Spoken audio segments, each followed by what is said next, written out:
Hari itu saya ada tanya kepada anda semua tentang apakah pandangan anda tentang RUU Anti-Bully.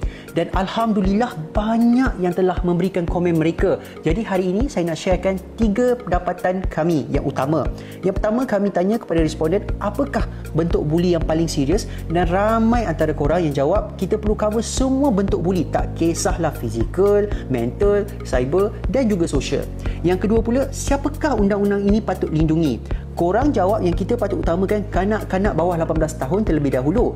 Tetapi ramai juga yang jawab RUU ini perlu lindungi semua orang tak kira umur, walaupun orang yang berumur 60 tahun ke atas. Sebab buli ini bukan sahaja berlaku di sekolah, walhal dia juga boleh berlaku dekat tempat kerja misal kata.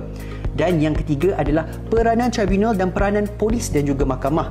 Disebabkan tribunal ini lebih mengutamakan pemulihan daripada hukuman, ramai yang nak tengok dua-dua sistem ini bergerak seiring. Bila berlakunya kes buli, kes akan dibawa ke mahkamah tetapi juga dibawa ke tribunal. Tribunal adalah untuk memberikan keadilan kepada mangsa, dan dekat mahkamah jenayah ia adalah untuk memberikan hukuman kepada si pembuli. So dia bergerak sekaligus. Jadi itulah sedikit sebanyak dapatan daripada survey kami.